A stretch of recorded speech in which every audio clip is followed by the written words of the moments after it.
Hello hi ఎలా ఉన్నారండి? బాగున్నారు కదండి. Welcome back to my channel Mahitya creations. ఎవరైతే ఇంకా సబ్స్క్రైబ్ చేసుకోలేదో నా ఛానల్ని please subscribe my channel. Mahitya creations ప్రక్కనే సబ్స్క్రైబ్ బటన్ ఉంటుంది, దాన్ని ప్రెస్ చేస్తే మీరు సబ్స్క్రైబ్ అయిపోతారు.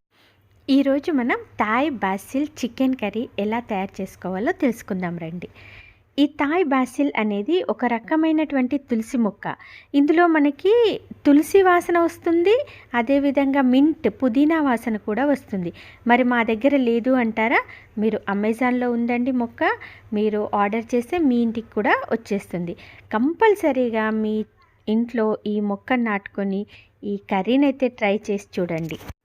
సో ఈ కర్రీ తయారు చేయడానికి మనం 1 kg చికెన్ తీసుకుంటే దానికి సరిపడినంత ఉప్పు, కారం, పసుపు, ఇంకా అల్లం వెల్లుల్లి పేస్ట్ అంతా నిమ్మకాయ వేసి కలిపి దాన్ని మనం 2 hours ఫ్రిడ్జ్లో పెట్టేసి ఉంచాలి. ఆ తర్వాత మెత్తగా అయిపోతుంది. దాని నుంచి మెత్తటి ముక్కల్ని సపరేట్ చేసుకోవాలి. ఈ విధంగా చిన్న చిన్న ముక్కలుగా మెత్తటి ముక్కల్ని, ఎటువంటి ఎముకలు లేకుండా ఉండేటువంటి ముక్కల్ని సపరేట్ చేసుకోవాలి.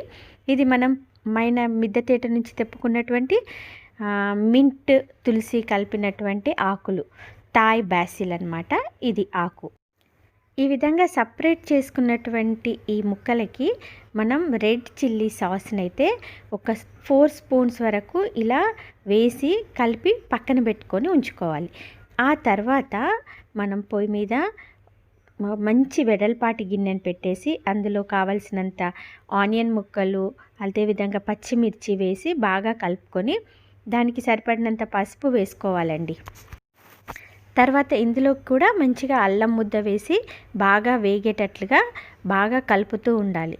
ఆ తర్వాత మనం చిన్నగా తరుక్కున్నటువంటి ఈ చికెన్ ముక్కల్ని, మెత్తటి చికెన్ ముక్కల్ని వేసి ఈ మసాలా అంతా కూడా వీటికి బాగా కలిసేటట్టుగా కలుపుకొని మనం మూత పెట్టేసుకోవాలి. ఆ విధంగా 15 నిమిషాల పాటు అదే విధంగా ఉంచిన తర్వాత ఇప్పుడు దాంట్లో మనకు కొంచెం కారం తక్కువ అనిపిస్తే కొంచెం కారం వేసుకొని కలుపుకోవాలి. అదేవిధంగా మనం ఇక్కడ సోయా సాస్ అయితే కంపల్సరీగా కలపాలండి. ఒక 4 spoons మనం బ్రౌన్ కలర్లో ఉండేటువంటి ఈ సోయా సాస్ని అయితే వేస్తే మనకి థాయ్ అనే టేస్ట్, థాయ్ ఎలా చేస్తారో ఆ టేస్ట్ అనేది మన చికెన్కి వస్తుంది. వేసి బాగా కలిపి దాని తర్వాత మనం తీసుకున్నటువంటి థాయ్ బాసిల్ వాటిని చిన్నగా ముక్కలుగా కట్ చేసి ఆ ఆకుల్ని వేసి బాగా కలపాలండి. కలుపుతూనే ఉండాలి. కింద మాడుతూ ఉన్నట్టుగా ఉంటుంది, మనం కలపాలి.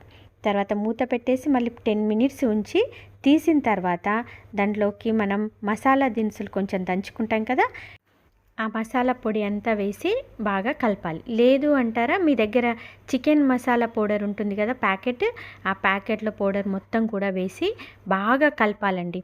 ఎంత బాగా కలిపితే అంత టేస్ట్ అనేది చికెన్ ముక్కలకి వస్తుంది. కాబట్టి చాలా కలుపుతూనే ఉండాలి మంట మీద. అయితే మనం చికెన్ కర్రీలో బాసిల్ అంటే తులసి మొక్క ఎలా వేస్తామని అనుకుంటున్నారేమో, అలా ఏం కాదండి. ఇది ఎక్కడైనా థాయ్ లోపల దీన్ని మనకు మసాలాకు మాత్రమే వాడతారు, ఇలా చికెన్ కర్రీలలో వేయడానికి. కాబట్టి వాడడంలో తప్పు లేదు. ఆ తర్వాత మనం మంచిగా తరిగి పెట్టుకున్నటువంటి కొత్తిమీర వేసి ఈ విధంగా కలుపుతూనే ఉండాలి. కలుపుతూనే ఉంటే కిందన అంటుకట్టకుండా ఉంటుంది. ఈ విధంగా ఇంకా ఇలా కలిపి 10 minutes వరకు మంట మీద ఉంచి కలిపిన తర్వాత ఆఫ్ చేసేసుకోవాలి. అయితే ఈ విధంగా మనం పక్కన నార్మల్ చికెన్, మనం కర్రీ నార్మల్గా చేసుకునే చికెన్, ఈ విధంగా మనం థాయ్ బాసిల్ చికెన్ కర్రీని చేసుకుంటే గొంతు కిచకిచ ఏమీ ఉండదండి. ఎంత బాగా మసాలా అనేది ఈ థాయ్ బాసిల్ చికెన్లో ఉంటుంది అంటే చాలా బాగుంటుంది. ఈ రైసు, పచ్చి పులుసు, చికెన్ కర్రీ, ఆహా ఓహో, తప్పక ట్రై చేయండి.